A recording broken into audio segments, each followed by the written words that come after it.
Welcome back to the Classical Guru. Today we're going to talk about one of my favorite operas, Die Tote Stadt by Korngold. I met this opera, and I suppose I talk about operas like they're people, but they are to me, especially this one. I met this opera because of the final aria. It's stunning. It's just heartbreaking. And I wanted to perform it so bad, and you couldn't find the music at that time. We're talking like late 80s. And then when I finally found the score, the thing was $90. That was a lot. But I felt the opera was just stunning. And the more I read about it, this is in the day, you got your CD, and they all come with these booklets. And I read through that whole thing. It was so amazing. Beautiful story, and found out some about Korngold. But then when I moved to DC and began my doctorate, I walked into the office of the woman who would become my mentor and my second mother and one of my dearest friends, Elaine, and she asked me what my favorite opera was. And I said, it's an opera that most people have never heard of. It's kind of weird. It's Die Tote Stadt. And she went, oh my God. And that formed a friendship that it was funny because later my department chair, I was performing something for Elaine, and I didn't show up memorized. And she chewed me a new butt. And she was right. She was absolutely right. Because this is what you do. You show up memorized. I never did that again. And the department chair just assumed I had burned a bridge. Here we are 20 years later. We're still friends. But we began our bonding over Die Tote Stadt. I'll never forget that. I TA'd for her that semester. It was, there's nothing about that woman I don't adore. And let's be honest, she loves Die Tote Stadt. She has immaculate taste. So, and I can say that because I am the classical guru, and mine is the only opinion that matters. I have to get that in every video. Anyway, so Die Tote Stadt premieres in 1920. Let's talk about that for a minute. Because if I don't do this, Elaine will see this and be very disappointed in me. What's going on in 1920? Sigmund Freud was all the rage for psychologists and what have you in Vienna. And Vienna's in an uproar because it's the beginning of the brain drain, and the tide is beginning to turn against Jewish people in Europe. And of course we see it, 14, 15 years later with Hitler. But there was a reason Hitler was able to do that. Hitler didn't occur in a vacuum. It's when you allow those horrible,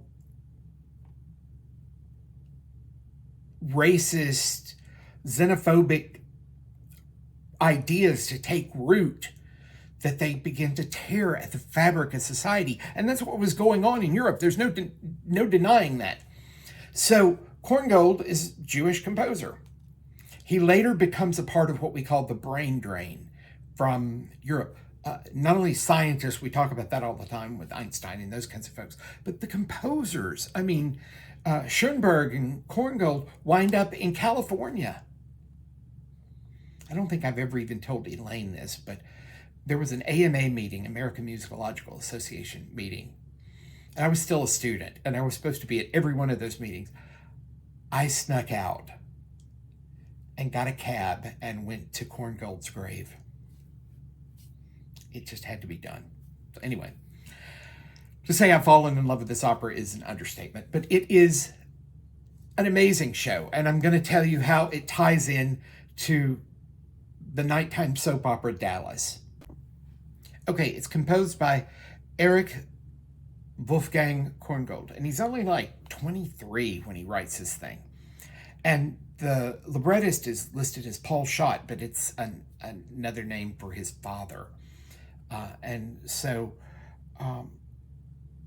Korngold writes this story. It comes from a play.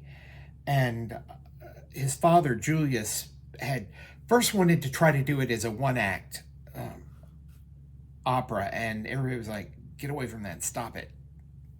Do this justice. So he does. So here we go with the synopsis. So the opera opens and you see Paul's house, and all of the flowers are white, and it's depressing. And his maid is there.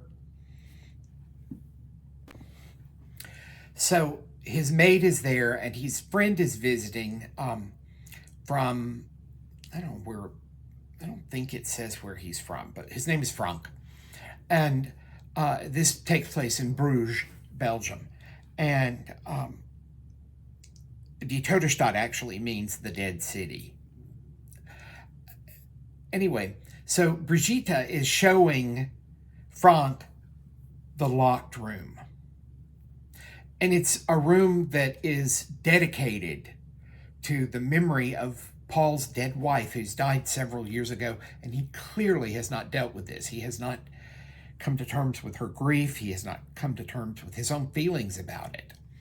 I've had lots of discussions with lots of people about this thing, and I had one person suggest that Paul might have killed her by accident or whatever, or she drowned. We don't know. We don't know how she died or why, but she's gone. And he is clearly not over it. And so in this room, he has her lute that she played. All of her belongings are in here. And most importantly, well, there's a huge portrait of her. And most importantly, in a case, usually a glass case, is a braid of her hair that's still there, which was very common for people to keep. It's not creepy per se. It is to us, but it wasn't creepy to them. So again, let's not practice historic presentism. You're probably going to hear me say that 9 million times during these videos, but I think it's important that we don't throw the baby out with the bathwater with old movies, with operas. It's just, you have to accept them for where they are and where they live, and let them live where they are. We're not, a lot of times when you deal with art, I'm about to quote my father, dear God, you have to do it like you're eating a pork chop. Eat the meat and spit out the bones. But it's the truth. I mean, you have to take art for where it is and learn and glean from it what you can and move on. So don't hang too much on this. Okay, so he hasn't gotten over this, and Brigitte's showing him this, and all of a sudden, Paul comes home. And he is excited, and he's singing, no, take all the white flowers out and turn them all to red, because he has met Marie again. That's his dead wife. He is convinced that he has met Marie again.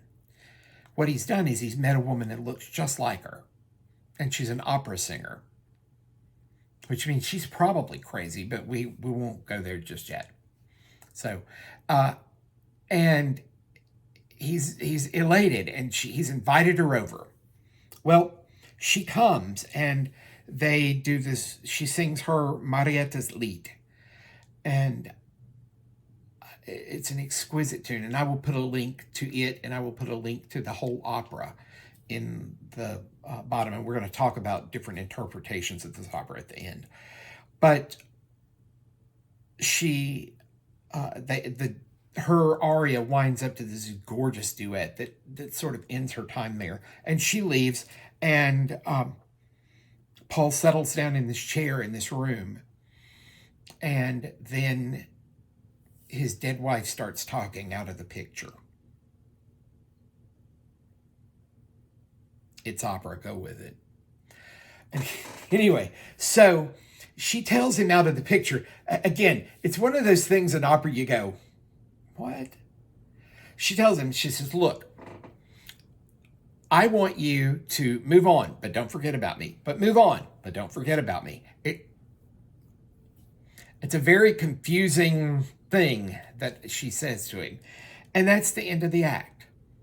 So, second act opens, and it's this long interlude, and then Paul sings this aria. I got so much flack for doing this one time because they had me wandering around the stage for the whole thing, and it was this. And I get why you do it, but it's the never-ending in the mist. But anyway, there you go. It's beautiful music. And in this aria, you hear an homage that John Williams takes directly out of this thing and drops into, I think it's, I'll tell you in a minute, Back to the Future. So, and it's almost a direct quote. So he sings this aria, and it's basically, it's a very confusing aria for what it means, but it comes to life here in a minute. And so then he hears people coming, and well, first he runs into Brigitte, and Brigitte is a nun now, and she's basically not happy with him, and she moves on. And then Frank, his best friend, shows up, and Paul is going to meet Marietta, who's the doppelganger, if you will, for Marie, his dead wife. But Frank has a key to her house, so Frank is going to meet her too, which in Paul's mind means she's a whore. Again, don't come at me for that. It's just the way this is. Anyway, and so they have a confrontation, and he basically runs Frank off. And then he goes and hides because he hears Marietta and her troupe coming. Now, Marietta, as I told you, is an opera singer, and they're performing the opera Roberto Diable. I think it's Bellini, isn't it? I think. Anyway, I should know that. But it's Paul's one chance to be off stage unless you have a director that's an absolute masochist or sadist.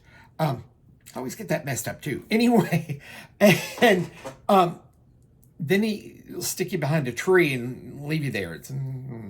But it's really the only time Paul's not on stage and singing his guts out. It's a rough opera.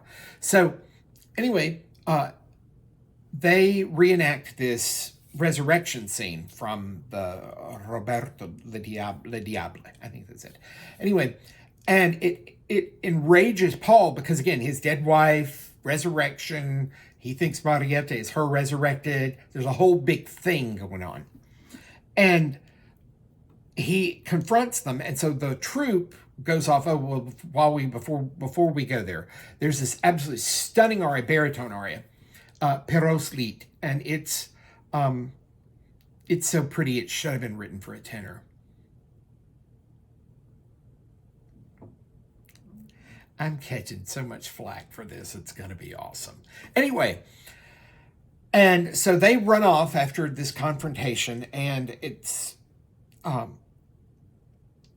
Paul and Marietta. And this is the worst, or not the worst, the hardest singing for the tenor in the whole show. It's rough.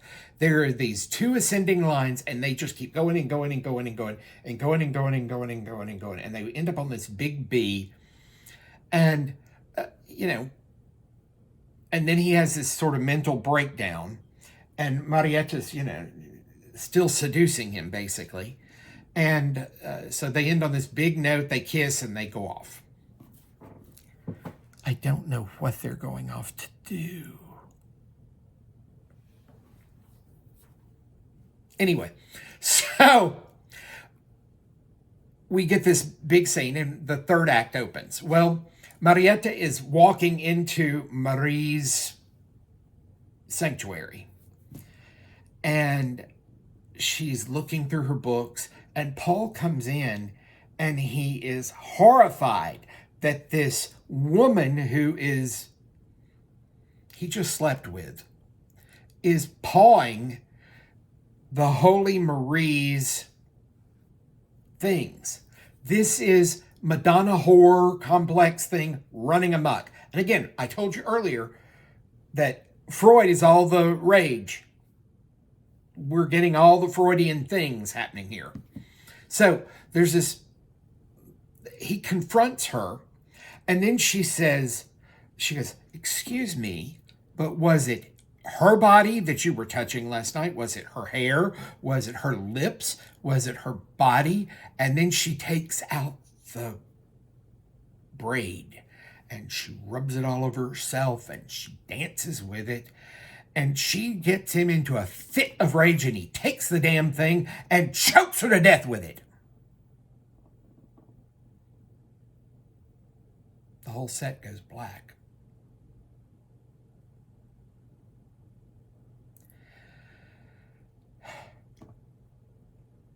In one of the hardest things to try to do, the tenor has to recompose himself, because all the set people are in there resetting everything like a mad person, and he's got to sit back down in that chair and put himself at the end of Act 1.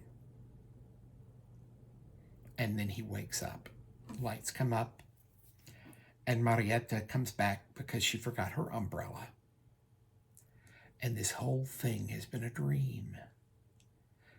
The wife speaking out of the picture, all of Act 2, and the whole first part of Act 3, an entire dream. I told you opera did this before, Dallas.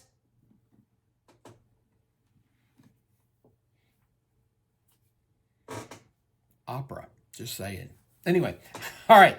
So she comes back, and so Paul has to reason this out because he's like, there's not a body. And then she shows up, and she gets her umbrella, and they're back. And he sings this aria that basically says, we'll never meet again here on this earth, but we'll meet again. We'll meet again in heaven.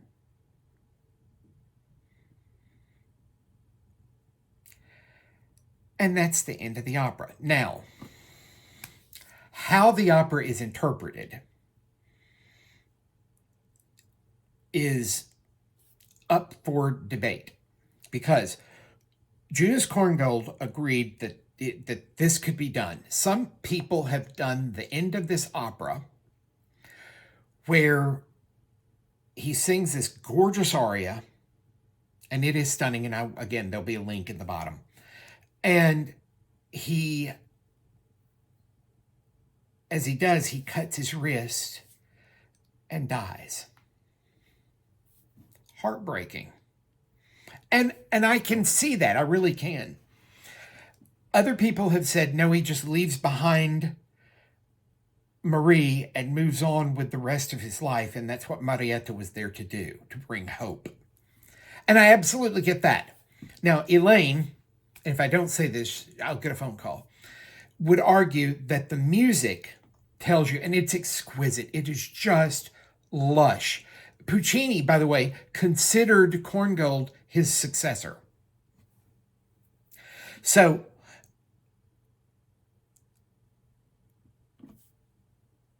how you interpret it, and I've seen it done different ways. Now, what I despise is, I'm going to quote my beloved Elaine one more time. I despise the Eurotrash where they're making it all set in a graveyard and all sorts of crazy stuff like that. The opera there's nothing in the music that lets you do that. There's nothing in the music that justifies that kind of treatment of this gorgeous piece of work.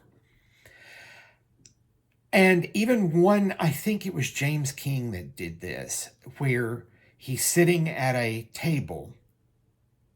He sings the final aria and he sits down. This is gorgeous music as the opera ends. And he takes out a gun and lays it on the table. And you never know. I like that too. I like all three of them for different reasons. So I'm not going to tell you which one's right and which one's wrong. I like all three of them for various reasons. And I'm open to all three of them. What I'm not open to is making this a macabre. It's just stupid. That doesn't make, there's nothing in that lush music that makes that okay. Again, I'm going to repeat, I am the classical guru, and my opinion is the only one that matters. Unless you're dealing with this opera, and then we talk to Elaine. All right, so that's Die Tote Stadt, and that's who it is and what it is. There's a link in the bottom. Please go listen to this music. It is stunning music that you need to know. So, good. Thanks. Love you guys. Peace out.